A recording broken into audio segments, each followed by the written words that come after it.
sisters and brothers. Pastor, good afternoon po.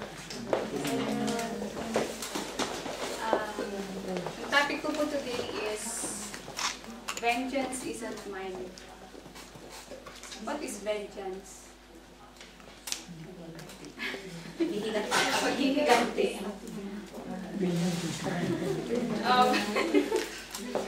Di ba kanina, yung mga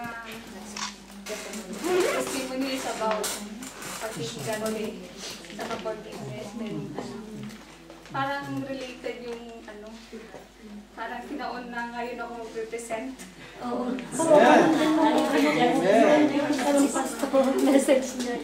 Anyway, why do people seek vengeance? Just, bakit? Bakit kaya?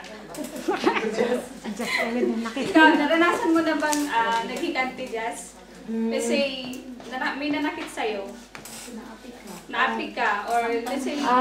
sa totoo lang, hindi ako marunong maghiganti. Okay. Kumbaga, nililit ko kung sino yung mga gumawa ng kasalanan. God will provide my needs, sabi ko. Nagdidelete lang sa Facebook. Usapan po namin kasi ni Gisela, ito, hindi naman po kami naghiganti. Ano yung friendship? Friendship yan. Pero yung higanti, yung higanti na yung higanti as in higanti. As in, higanti na rin yun, dinilit eh.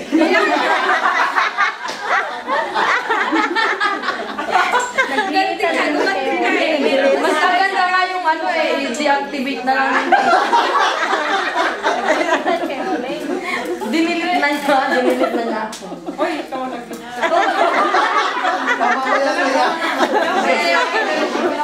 Ay, siyang tanungin mo.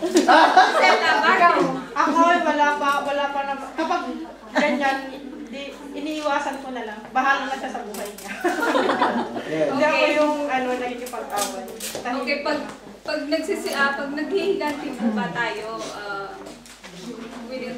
yung result ba is satisfaction, contentment, joy, happiness, or what? No.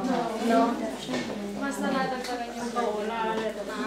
Maaring happiness for the meantime, pero later on, the last. Okay, temporary. Yung verse ko po is Romans 12:19. Sabi po, do not take revenge, my friend, but leave room for God's wrath, for it is written, it is mine to avenge, I will repay, says the Lord. Sa Tagalog po, mga minamahal, huwag kayong maghiganti. Ipaubayan ninyo iyon sa Diyos sapagkat nasusulat, akin ang paghihiganti. Ako ang gaganti, sabi ng Panginoon.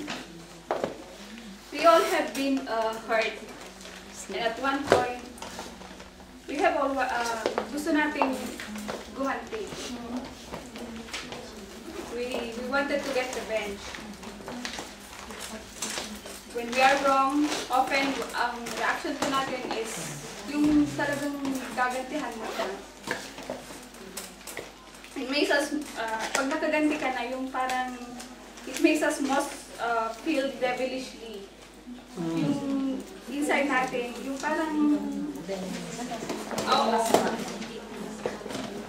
dahil nagsuffer yung gaya po ni sa Samuel po, yung si Absalom, he seek revenge dahil sa pagka-disgrace ng sister niya si Tamar. Pinapatay niya si Amnon, which is brother niya.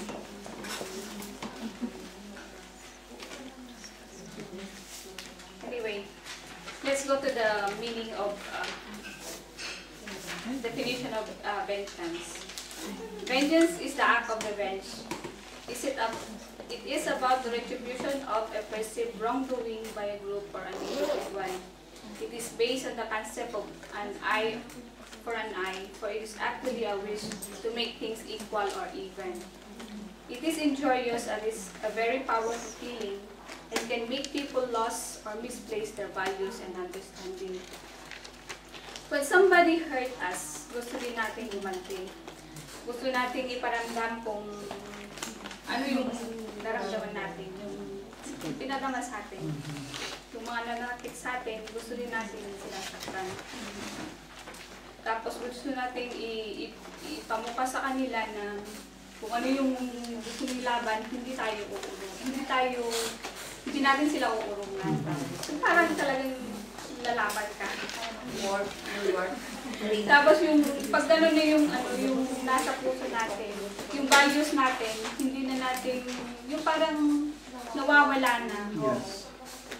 Tapos hindi yung mga, parang wala na, hindi natin kayang unawain yung mga options na sa nangyayari. Some people mistake vengeance with justice, but they are distinctly different things and are different from each other like chalk and cheese. Vengeance is vengeance and justice is justice. Yung vengeance, sino yung mga gumagawa? Yung mga simple, yung mga tao. Yung mga nasaktan. Oo, yung mga nasaktan.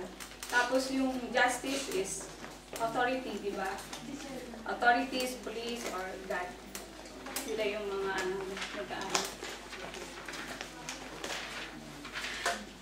Vengeance is an ego trip that blinds men to reason and proofs.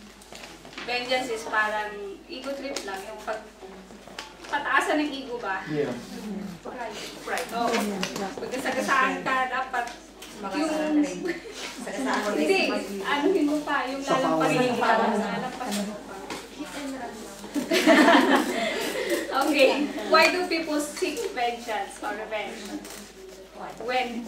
When they feel they have been attacked and suffered some unjust loss or injury, as a result, they are feeling anger, hate, jealousy, and envy and shame. Yun na yung galit, anger.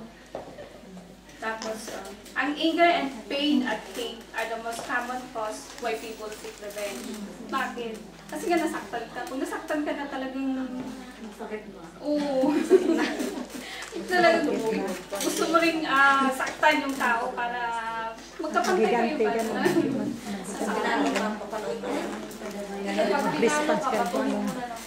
Oo.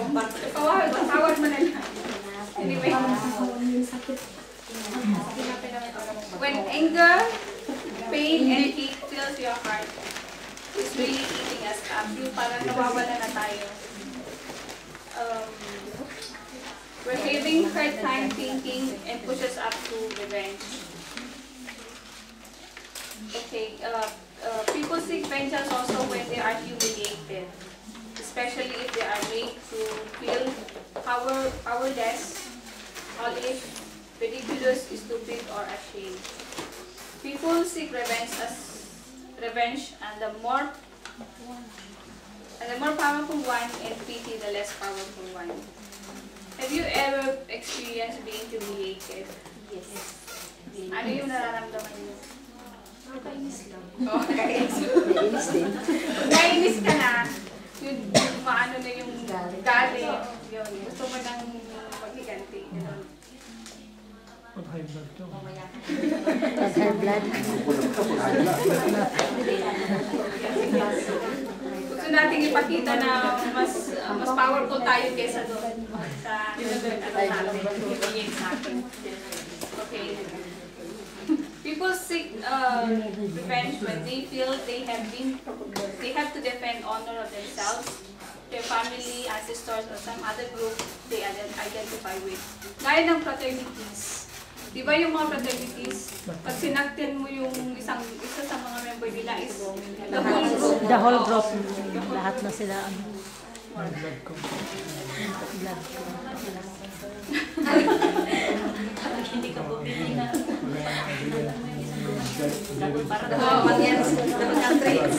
Okay. Honestly, I myself seek revenge. Why? Because I was hurt.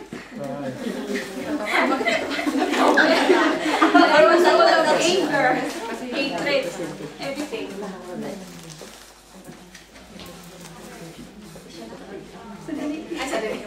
My father was a devoted Catholic. Actually, sakristan siya.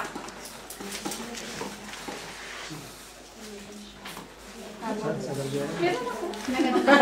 Pagkulang. Ano yung So, with my family, devoted Christian religion.